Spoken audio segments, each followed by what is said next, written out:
So I'm in deepest dark Africa here. We passed Mzuzu. This is the place where you can get eaten by crocodiles or monkeys. Sue's behind me. This is rough territory. We get baboons here and monkeys, and they eat the lemons. There's wildlife, so yeah, this is not for the faint-hearted. This is where you go when you're not preaching the gospel and you're just trying to survive for your life in the jungle. And it goes on and on. We found a stranger here. He's a wild man by the name of Mark.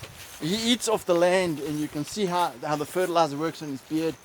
We had to leave his wife behind to make the food back at the base camp. I'm getting a little bit out of breath as we go down the path here to the river. And behind me is my faithful, trusty wife of my life, who will take me back. But I have said that if I die, don't bury me here. There's another place that Sue knows. I do not want to fall down the path. It's very slippery, man. This is what things are made out of. This people could make television movies out of the slipperiness of this place. And this is not even wet season. This is not even misty season. This is just plain Africa, fullness of Africa. There we go. And wildlife. There's this brown animal here. There she is, who's following us, and way ahead. But I'm getting out of breath now with the wildness of this place. So when we get down to the water source of life, the river, I'll pick up on episode 2. Lockdown has been really hard for us. It's just down into the valley all the time.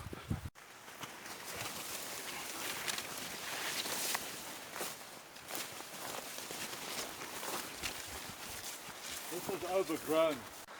So we're just coming through to the Mzuzu River, and there it is back there, an absolute place of beauty, and coming through down. So yeah, this is what life is made out of.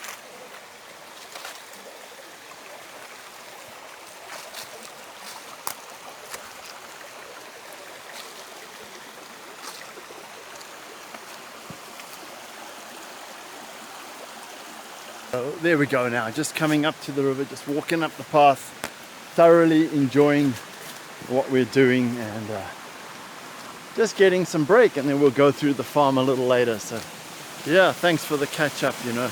I lift my eyes to the hills from whence come my strength, my Lord, my God, my Maker, the helper of my soul, the one of heaven and earth. Oh man, just check that out. Check that out. Is that not absolutely exquisite? Hey, exquisite.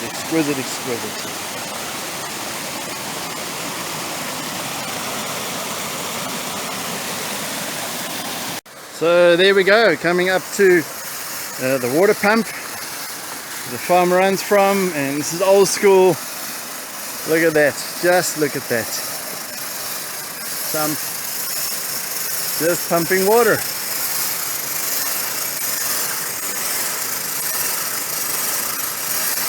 So this is where the water comes from for the house and the farm, and it's no electricity needed for this pump. This pump is from the 60s or the 70s. You go back to the UK, you can still get that serial number, and it's called a ram pump, and just the pressure coming down the pipe pumps the water. Amazing system of pumping water all the way up to the farmhouse. A ram pump, you can Google it and see how old this thing is shredded and torn, and it just has 2 rubber washers and air inside here, and the air pressure causes it to pump up and down. So most amazing, a ram pump sending water. Then behind me over here, this is also very interesting. This is a turbine, big pipe of water coming down through the trees over there, and then into a turbine, 10 kilowatts of power back to the house, controlled from the house, built in the 60s, 70s. It's not working anymore, but amazing way. And there you go, Sue and Mark climbing up there, following the river. I'm going to catch up with them, otherwise I get left behind.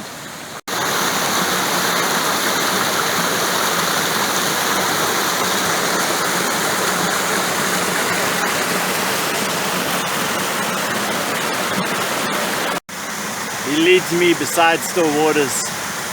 His rod and his staff, they comfort me. And even though I walk through the valley of a shadow of death, I will feel no evil, for you are with me. and time to just meditate on the things of God. I love it, I love it, I love it.